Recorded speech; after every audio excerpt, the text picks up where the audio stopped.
Analysing Nifty 50 on 1 April.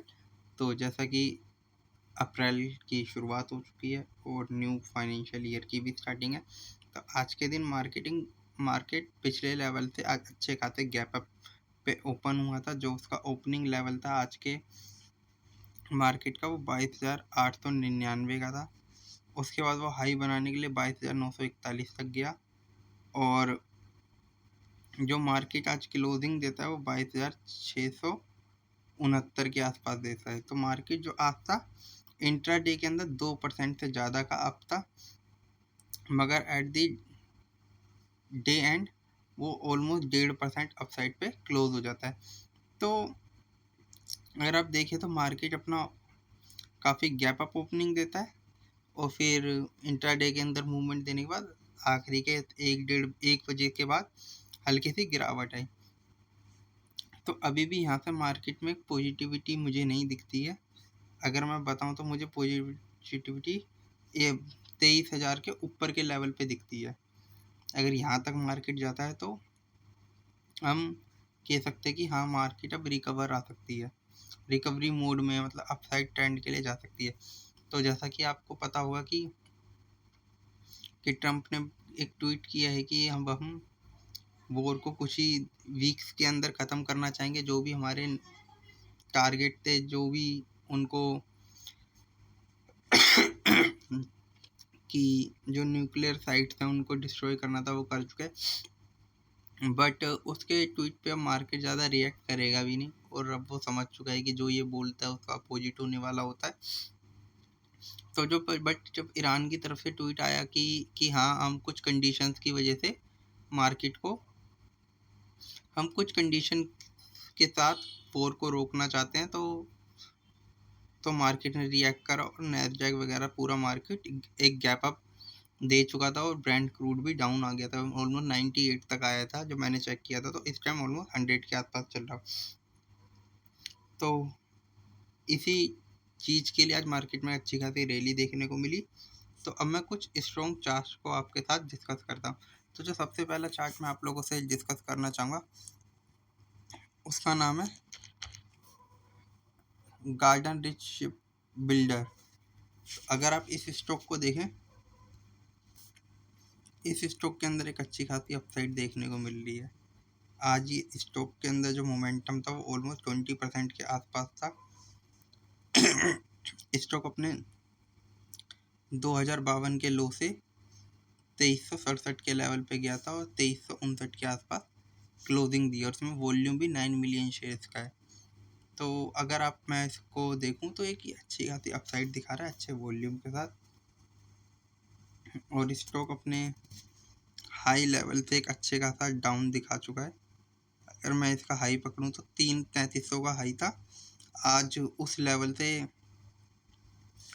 Almost आप देखें तो 30% के आसपास डाउन है।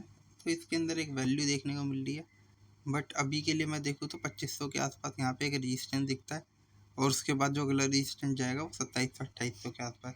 तो इस स्टॉक को जिस तरीके की बाइंग दिख रही है, एक अप ट्रेंड के लिए पिक किया जा सकता है ऊपर के लेवल के लिए। तो आप इस स्टॉक को अपने रडार पे रखें। इसके बाद जो नेक्स्ट स्टॉक मैं आप लोगों से डिस्कस करना चाहूँगा वो है अनंतराज।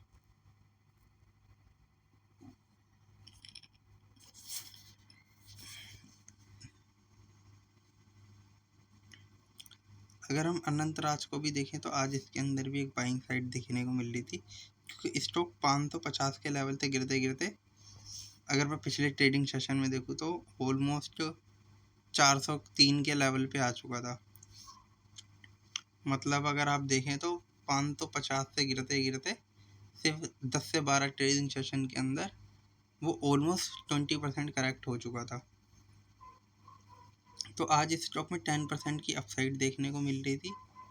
और अगर ये स्टॉक देखें तो 420 के लो से 452 तक के हाई पे गया था और 448 के आसपास क्लोजिंग दी है। 11% ऑलमोस्ट इंटरडे के अंदर अब था स्टॉक और 5 मिलियन शेयर्स की बाइंग एंड सेलिंग है।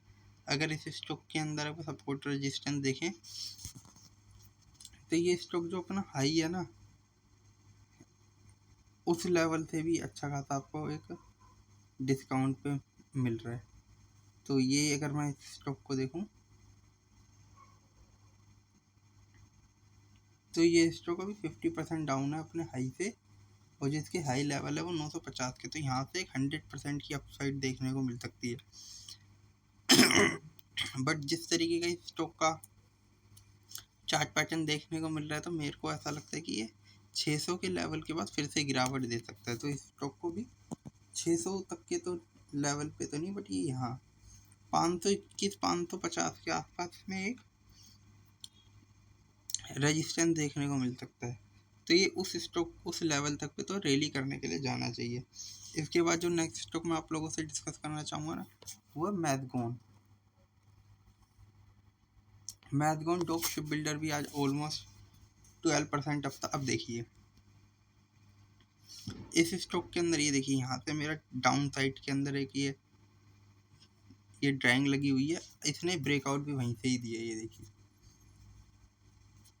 ये स्टॉक अब यहाँ पे एक डब्लू पैटर्न टाइप बना रहा है। पहले तो इस स्टॉक के बारे में डिस्कस करते हैं। ये देखिए ये स्टॉक 2120 के लो से और 2343 तक के हाई पे गया आज इंट्राडे के अंदर, और स्टॉक 12% से ज़्यादा की अपसाइड पे था। 7 मिलियन शेयर की buying and selling more than. अब इस स्टॉक के अंदर पैटर्न देखिए, ये स्टॉक अब यहाँ से, ये देखिए ये स्टॉक यहाँ पे इसने ब्रेकआउट दिया था। ये स्टॉक मैं आपसे पहले भी डिस्कस कर चुका हूँ इस वाली कैंडल में 5 मार्च को। अब ये अच्छी खासी अपसाइड के लिए जाएगा। तो ये देखिए एक बेस फॉर्मेशन था, डाउनवर्ड ट्रेंड था। अब ये यहाँ से एक डब्लू पैटर्न बनाएगा। ये देखिए ये यहाँ पे इसने एक छोटा डब्लू बनाने की कोशिश करी। तो ये स्टॉक यहाँ से ब्रेकआउट करता हुआ जाना चाहिए। और इस स्टॉक में जो आपको मेरे को शॉर्ट टर्म के लिए यहाँ पे 2500-2600 तक के लेवल देखने को मिल सकते हैं। तो यहाँ से भी 10% की और अपसाइड आ सकती है। तो इस स्टॉक को आपको रडार पे रखना चाहिए। इसके बाद जो नेक्स्ट स्टॉक मैं आप लोगों से डिस्कस करना चाहूँगा वो है एवेन्यू सुपरमार्ट।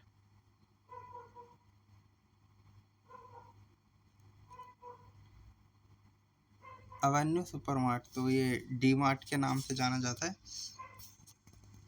तो इस स्टॉक को भी देखेंगे तो ये स्टॉक भी एक डबल बॉटम बनाता हुआ जा रहा है। और ये स्टॉक अपने यहाँ 3685 के लो से अपना रैली देना स्टार्ट कर दिया है। तो अब अगर मैं इस स्टॉक को देखूं तो ये स्टॉक यहाँ से पिक कर रहा है, यहाँ से 15% तक के लिए की रैली दे चुका है सिर्फ 5 ट्रेडिंग सेशन के अंदर। और जो आज के दिन इसने जो रैली दी है वो अच्छे वॉल्यूम के साथ दे रहा है, जो कि 4000 के आसपास 4066 का लो था और 4300 तक के लिए गया था। 4066 के लो से 4294 तक के हाई के लिए गया था, और 2.5 मिलियन से ज़्यादा शेयर्स की बाइंग एंड सेलिंग थी। तो इस स्टॉक को भी अगर मेरे को बताओ तो ये स्टॉक को है ना इसके हाई तक के लिए ट्रेड करना चाहिए। इसके हाई तक के लेवल अगर मैं देखूँ तो 5449 तक के आते। तो यहाँ से ऑलमोस्ट जो पोटेंशियल हमें देखने को मिल सकता है वो ऑलमोस्ट, अगर मैं देखूँ तो यहाँ से अगर मैं पिक करता हूँ इसी प्राइस पे तो ऑलमोस्ट 15% की और रैली एक्सपेक्टेड की जा सकती है। और इसको आने में ज़्यादा टाइम नहीं लगेगा अगर इसकी रैली अच्छी हुई। और वैसे अगर मैं देखूँ तो इसके अंदर जो प्रॉपर जो पैटर्न बनना है ना वो एक अच्छा डब्लू पैटर्न टाइप का बनना है। कुछ इस तरीके से ये बनता हुआ चला जाएगा। तो अभी तो पहले ये 55 इस वाली नेक तक आएगा। ये वाले जो हाई है यहाँ ये 5000 तक के लेवल पे जाना चाहिए। तो अभी यहाँ से 10 to 15% की और अपसाइड आ सकती है। तो इस स्टॉक को आपको रडार पे रखना चाहिए। इसके बाद जो नेक्स्ट स्टॉक है वो है JBM ऑटो। ये स्टॉक हमने काफ़ी पहले भी डिस्कस कर रहे थे। हम जब भी इसकी कैंडल्स को देखते हैं तो ये समवेयर इस वाली कैंडल पे डिस्कस किया गया होगा। मैं 18 मार्च को जब इसने 20% की रैली दी थी। आज ये फिर से अपसाइड के लिए, बट यहाँ पे प्राइस सस्टेन नहीं कर पा रहा है 600 के लेवल पे। और इसके अंदर जो मैं बेसिक मेरे को जो टारगेट दिखते हैं ना, वो 700-720 तक जाने का पोटेंशियल आसानी से लगता है कि उस लेवल तक ये प्राइस आना चाहिए। बाकी अपसाइड तो और भी अच्छी है। ये स्टॉक 1100 तक जा सकता है। जैसा कि आपको पता है कि पेट्रोल मतलब क्रूड के जो प्राइसेस हाई हो रही है, और तो क्रूड ऑयल के जितने भी प्रोडक्ट हैं उन पे से जो व्हीकल्स चलते हैं उन पे डिपेंडेंसी कम हो गई, इन ईवी वालों को ज़्यादा मौका मिलने का चांस है। तो इनकी सेल्स का जो फ्यूचर प्रोस्पेक्टिव है वो अच्छा होता हुआ दिखने को मिल रहा है। तो इसीलिए इस स्टॉक को आपको 1000 पे रखना चाहिए। बट हाँ, इसमें 1100 तक के लेवल आने में थोड़ा टाइम लग सकता है, बट हाँ ये स्टॉक एक वैल्यू बाइंग है। इसके बाद जो नेक्स्ट स्टॉक वो है KNR कंस्ट्रक्शन। ये स्टॉक मैंने आपसे पिछले वीडियो में भी डिस्कस किया था, मैं आपको दिखाता हूँ। उस टाइम पे ये इस वाली कैंडल पे था, ठीक है। जो पिछला ट्रेडिंग सेशन था हमारा 30 मार्च का, उस पर भी डिस्कस करा था कि इसमें 3% की रैली थी। और अगर आज इसे किसी ने मॉर्निंग में ही पिक किया होता 116 के लेवल पे, जब ये ओपन हुआ था स्टॉक 116 के, तो 126 तक के हाई के लिए गया था, और क्लोजिंग 123 के आसपास है। तो आप ये देख सकते हैं स्टॉक में और भी पोटेंशियल देखने को मिल सकता है कि KNR कंस्ट्रक्शन 10% की अपसाइड आज ही हुई है। तो इसको आप रडार पे रखें, इसमें और भी अच्छे पोटेंशियल देखने को मिल सकते हैं। तो ये स्टॉक आपको आराम से 200 पार करता हुआ जो भी जा सकता है। बट भी शॉर्ट टर्म के लिए अगर मैं देखूँ तो 160 तक के लेवल, 140 160 तक के यहाँ पे रेजिस्टेंस दिखेगा।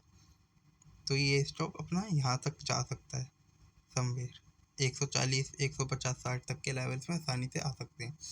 तो इस स्टॉक को आपको 1000 पे रखना चाहिए, कि ऑलमोस्ट 70% तक क्रैक है, टूट चुका है स्टॉक, और अपने थोड़ी से 200 240 यहाँ तक के 200 पार करना ही चाहिए स्टॉक। तो यहाँ से इस स्टॉक में भी पोटेंशियल जो देखने को मिल रहा है वो 30% तक का भी है। तो आपको ये स्टॉक, जो भी स्टॉक मैंने आप लोगों से डिस्कस करे हैं, इनको 1000 पे रखना चाहिए। और किसी भी तरीके की बाइंग और सेलिंग रिकमेंडेशन नहीं है, ओनली फॉर स्टडी पर्पस। आप इन स्टॉक को 1000 पे रखें और अपने सेबी रिसर्च एनालिसिस या फाइनेंशियल एडवाइजर से एडवाइस लेके कंसीडर करें। तो जो निफ्टी के अंदर जो भी कल के लिए लेवल देखने को मिल सकते हैं, वो आपको वही 22,000 लोअर साइड पे, और हायर साइड पे अगर 23,000 के ऊपर निकलता है प्राइस, तो 23,500 के लेवल है। तो मार्केट भी 22,000 और 23,500 के बीच ही ट्रेड करता हुआ देखने को मिल सकता है। तो थैंक यू फॉर नाउ। अगर मेरे वीडियो से आपको बेनिफिट हो रहा है तो अपने दोस्तों के साथ शेयर करें, लाइक करें, सब्सक्राइब करें। सरम ट्रेडिंग। Thank you.